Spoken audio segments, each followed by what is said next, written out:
everybody, my name is Alberto Marquez and this is a third video in the series of simulation inputs. In this video we will talk about how to generate random numbers and the problems associated to it. In the generation of random numbers using computers, we have to think about the challenge of doing that. It happens that the processes that we have in the computer, we don't want them to really be random. And in any case, we want to have control of that apparent randomness that we may have.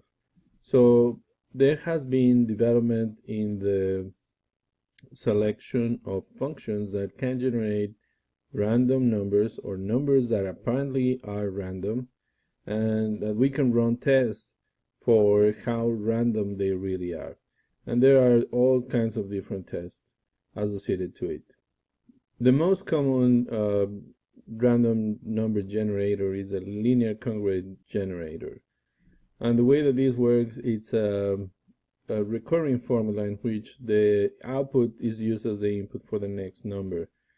And it takes advantage of the function modulus, which is computing the residual of a division. And the parameters that it has three parameters, a, c, and m, have to be carefully selected. Since this is a recurrent system, it will eventually restart into the same point and will begin the cycle again.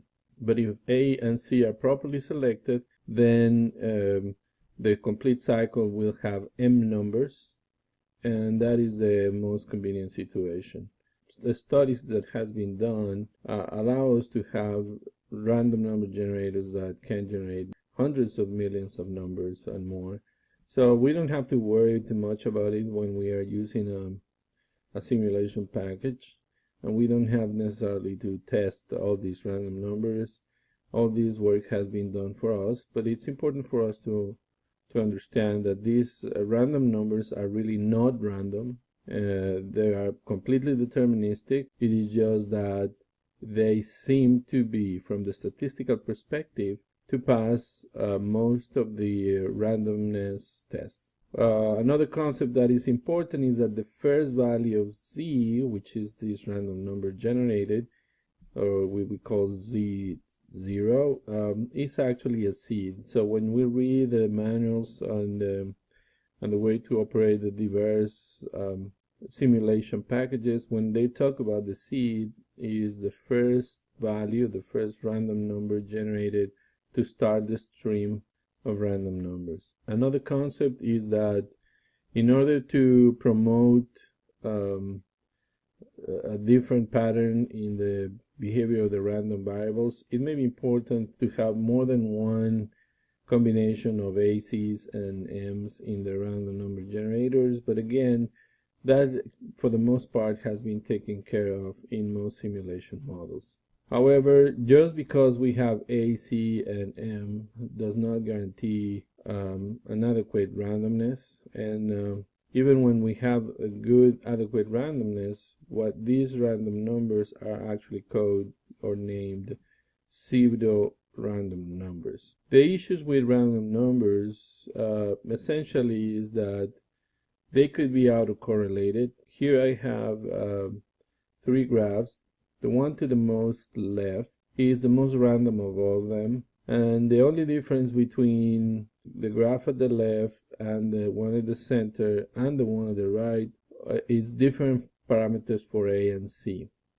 And by selecting different parameters for A and C, you can see that the randomness changes significantly. In the values in the graphic at the center, it might not be obvious, but actually it is fixed into a certain number of columns and rows, more so than the values in the column in the graph at the left. Obviously, in the graph at the right, there is an important challenge into this autocorrelation graphs is showing. Those absolutely do not show the randomness that we would expect from a random number generator. How does this autocorrelation works in these graphs? The way that this is graph, each dot is representing one random number and the following random number is on the y-axis.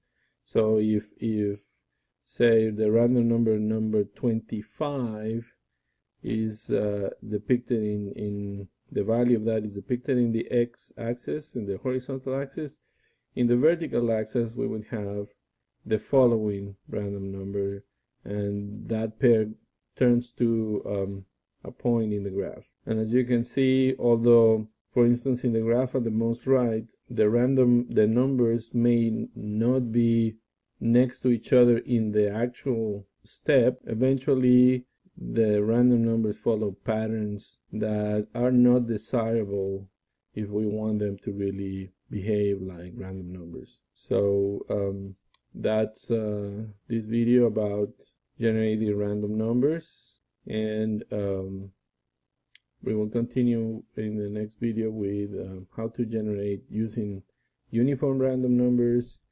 into random variables with the distribution that we want.